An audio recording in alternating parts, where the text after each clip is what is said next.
आप सबको नमस्कार।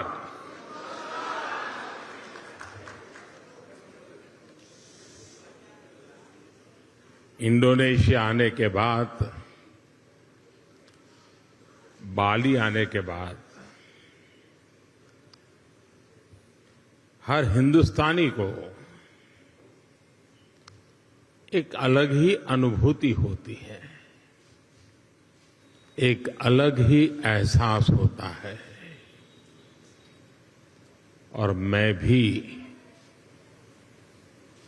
वही वाइब्रेशंस फील कर रहा हूं।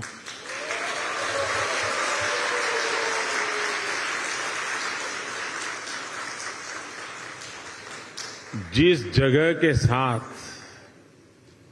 भारत का हजारों वर्षों का रिश्ता रहा हो और जिसके बारे में सुनते रहते हो कि हजारों साल में अनेक पीढ़ियां आई चली गई, लेकिन उस परंपरा को कभी ओझल नहीं होने दिया।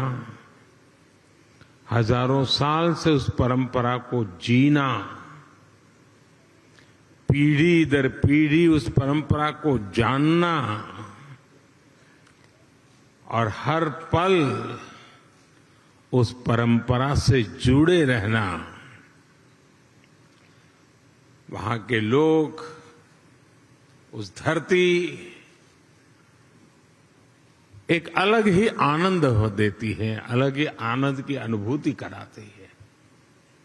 आप कल्पना कर सकते हैं, आज जिस समय मैं आपसे बात कर रहा हूं, हम यहां बाली में बैठे हैं,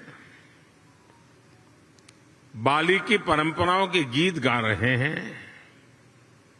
उसी समय जब मैं आपसे बात कर रहा हूं, इसी पल बाली से 1,500 किलोमीटर दूर भारत के कटक शहर में महानदी के किनारे बाली यात्रा का महोत्सव चल रहा है, जिसे बाली यात्रा कहते हैं।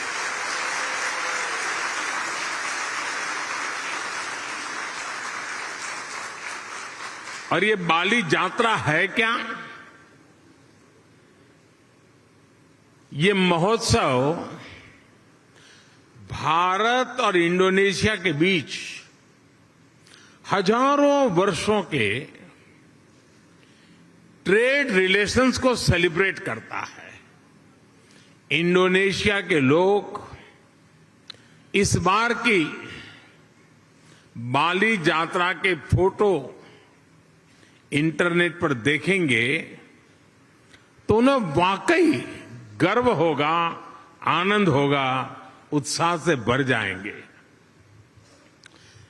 और कई वर्षों बाद, बीच में कोरोना के कारण जो दिक्कतें आई, उसके कारण कुछ रुकावटें आई थी, और अब कई वर्षों बाद बाली यात्रा, ये महोत्सव उड़ीसा में बहुत ही बड़े स्केल पर भव्यता के साथ, दिव्यता के साथ, लाखों लोगों की भागीदारी के साथ, मास पार्टिसिपेशन के साथ अभी मनाया जा रहा है। मुझे बताया गया कि वहां के लोग ये बाली यात्रा के स्मरण में एक स्पर्धा चला रहे हैं। कहते हैं कि कागज के नाव बना करके बहाए जाएंगे, और वो वर्ल्ड रिकॉर्ड करने के मूड में है।